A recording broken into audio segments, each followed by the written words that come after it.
വരയാടുകളുടെ പ്രജനന കാലത്തെ തുടർന്ന് അടച്ചിരുന്ന ഇരവികുളം ദേശീയോദ്യാനം ഏപ്രിൽ 1-ന് വീണ്ടും തുറക്കും. വരയാടുകളുടെ പ്രജനന കാലത്തോടനുബന്ധിച്ച് 2 മാസത്തേക്കായിരുന്നു പാർക്ക് അടച്ചത്. ഉദ്യാനം തുറന്ന ശേഷം വരയാടുകളുടെ കണക്കെടുപ്പും നടക്കും. വരയാടുകളുടെ പ്രജനന കാലവുമായി ബന്ധപ്പെട്ട് 2 മാസങ്ങൾക്ക് മുമ്പ് അടച്ച ഇരവികുളം ദേശീയോദ്യാനം വീണ്ടും സന്ദർശകർക്കായി തുറക്കുകയാണ്. ഏപ്രിൽ 1 മുതൽ ഉദ്യാനത്തിൽ സന്ദർശകരെ പ്രവേശിപ്പിച്ചു തുടങ്ങും. രാവിലെ 8 മുതൽ വൈകിട്ട് 4 വരെയാണ് സന്ദർശകർക്കുള്ള പ്രവേശന സമയം. ജനുവരി 31 മുതലായിരുന്നു ഉദ്യാനം അടച്ചത്.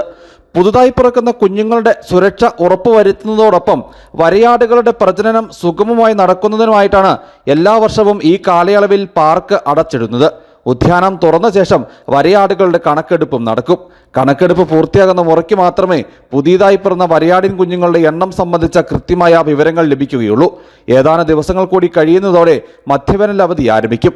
ഓരോ മധ്യവേനൽ അവധിക്കാലത്തും വരയാടുകളെ കാണുന്നതിനും ഉദ്യാനത്തിന്റെ ഭംഗി ആസ്വദിക്കുന്നതിനുമായി നൂറുകണക്കിന് സഞ്ചാരികളാണ് ദിവസവും മൂന്നാറിലേക്ക് എത്തുന്നത്.